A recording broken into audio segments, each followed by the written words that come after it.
जय भीम, जय भीम। बैरिस्टर असदुद्दीन ओवैसी साहब जिंदाबाद। ऑल इंडिया मजलिस इत्तेहादुल मुस्लिमीन जिंदाबाद। आज फिर मैं आपके बीच सोशल मीडिया पे आया। वजह हम और आप भली भांति जानते हैं।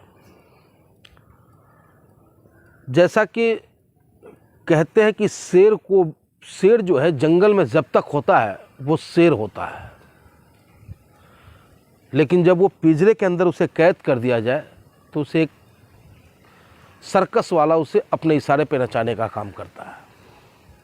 आज वही स्थिति हमारे देश के लोगों की, देश की सरकार ने कर दी है। सरकार जब चाहती है ताली बजवाती है, जब चाहती है थाली बजवाती है, जब चाहती है सरकार आधी रात को आकर के कहता है कि आपके पॉकेट में रखा हुआ वो नोट कागज़ का टुकड़ा हो जाता है। चलो नोटबंदी हुई, डिमोनेटाइजेशन हुआ, उससे अर्थव्यवस्था कितना डैमेज हुआ हम आम हिंदुस्तानी से बेहतर कोई नहीं समझ सकता। जिसकी कमाई 20,000 रुपया पर मंथ था वो 10,000 रुपया के अटक गया। उसके बावजूद हम हिंदुस्तानी मोदी मोदी मोदी में लगे हुए हैं।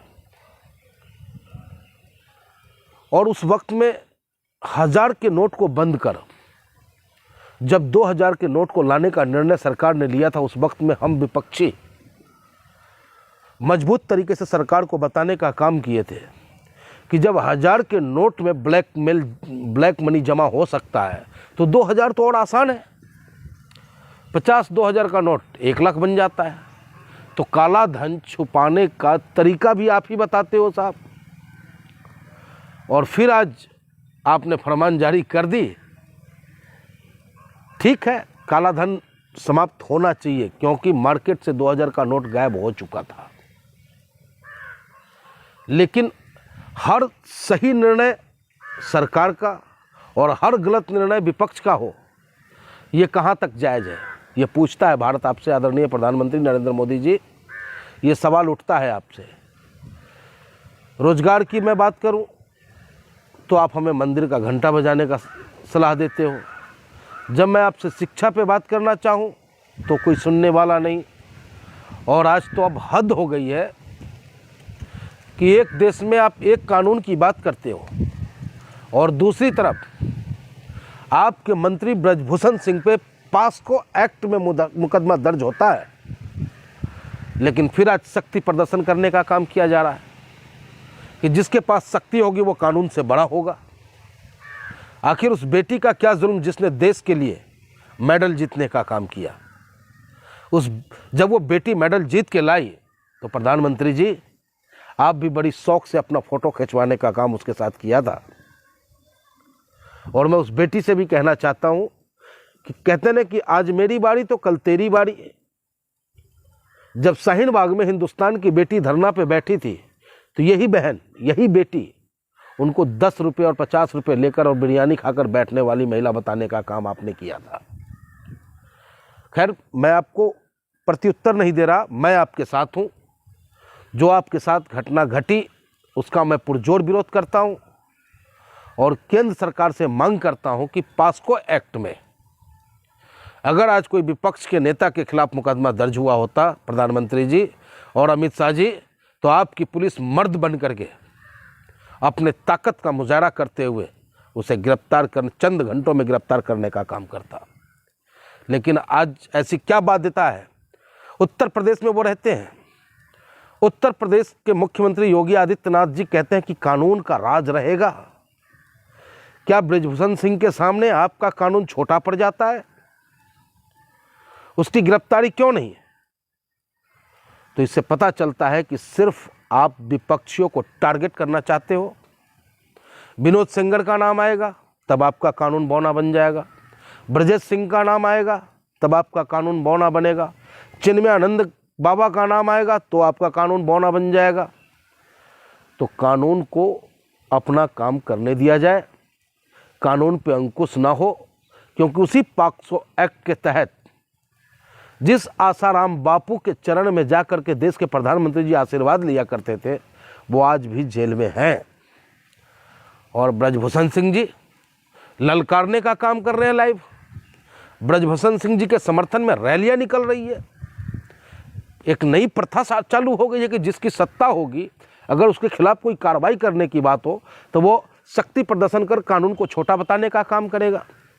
जैसा कि राजस्थान में हमने देखा, राजस्थान के 2 लड़कों को हरियाणा के लड़कों ने मारपीट करके जिंदा जलाने का काम किया, नासिर और जुनैद को। और जब उसकी गिरफ्तारी की बारी आई तो लोगों ने प्रदर्शन करना शुरू किया कि पुलिस की है ताकत तो गिरफ्तार करके दिखाए। पुलिस पीछे हट जाती है। राजस्थान के उसी कोर्ट में जाकर के भगवा झंडा लहराने का काम किया जाता है, वहां कानून छोटा पड़ जाता है। तो ऐसे देश एक नहीं होगा। देश को एक रखने के लिए सबको बराबर से तौलना होगा। हर अपराधियों को बराबर की कार्रवाई झेलनी पड़ेगी और कानून सबके लिए बराबर काम करे। तब कहीं जाकर के आप बाबा भीमराव अंबेडकर जी के संविधान को सम्मान करते हुए नजर आएंगे। सिर्फ कह देने मात्र से कि मैं बाबा साहब में आस्था रखता हूँ, कह देने मात्र से कि मैं अहिंसा परमो धर्म को मानने वाला हूँ, सिर्फ कह देने मात्र से कि मैं महात्मा गांधी का चाहने वालों में से हूँ, राष्ट्रपिता है हमारे, और जो नए विस्टा का उद्घाटन आप करने जा रहे हैं उसकी तारीख आपने तय की है 28 मई, और वो 28 मई हिंदुस्तान के इतिहास के लिए वो काला दिन है जिसे आप भली भांति जानते हैं प्रधानमंत्री जी, क्योंकि 28 मई को ही राष्ट्रपिता महात्मा गांधी की हत्या नाथूराम गॉडसे ने किया था। तो किस तरफ हमारे हिंदुस्तान को ले जाना चाहते हैं आप चाहते नहीं है कि हिंदुस्तान में भाईचारा हो। आप चाहते नहीं हो कि भाई हिंदुस्तान के अंदर में जिस तरीके से कड़ी बाई कड़ी हमारा देश आगे बढ़ता गया, आज ऐसा लग थम सा गया है। न रोजगार है, न पढ़ाई है, न स्वास्थ्य है। जहां जाओ वहीं धर्म और जात के नाम पर लड़ाई है। अरे भैया, न तेरा है न मेरा है, ये हिंदुस्तान सबका है। न सोची समझी गई बात तो नुकसान सबका है, नुकसान सबका है। तो प्रधानमंत्री जी, मेरा करवद्य प्रार्थना है आपसे कि कानून को अपना काम करने दिया जाए, सिर्फ विपक्षियों को देख करके कार्रवाई हो, ये बिल्कुल सत्ता सम्मत नहीं है, लोकतंत्र के लिए ठीक नहीं है। और आप ये ना सोचें कि जनता पे आप राज कर रहे हैं। जनता आपको राज करने के लिए बैठाया है, और हिंदुस्तान की वो जनता है, जब जाग जाएगी ना तो एक सैलाब आएगा और फिर वही नारे लगेंगे, सिंहासन छोड़ो कि जनता आ रही है। तो जनता से ज़्यादा ताकतवर कोई नहीं होता। विडंबना बस इस बात की है कि अब तक हमारे देश की जनता विपक्ष की भूमिका में नहीं है, सरकार से सवाल नहीं कर पा रही है, सरकार से ये पूछ नहीं पा रही है कि प्रधानमंत्री जी आपने कहा था महंगाई खत्म कर दूंगा, नहीं हुआ खत्म। प्रधानमंत्री जी आपने कहा था काला धन खत्म कर दूंगा, अब तक नहीं हुआ खत्म। प्रधानमंत्री जी आपने कहा था बेरोजगारी खत्म कर दूंगा। प्रधानमंत्री जी आपने कहा था कि चहुं ओर विकास की गंगा बहेगी और शांतिपूर्ण माहौल में हम सब जिएंगे। लेकिन आज कोई ऐसा क्षेत्र हमें बता दे, किसी भी लोकल अखबार को आप उठा के देख ले, रोज दंगा, लड़ाई, फसाद धर्म और जाति के नाम पर हो रहा है, जिससे हमारी भारत माँ की आंखों से आंसू टपक रहे हैं। तो पुनः निवेदन, मेरी आवाज़ आप तक पहुँचती है तो आप मेरी बात को सुने और कानून को कानून सम्मत कार्य करने दें। जय हिंद।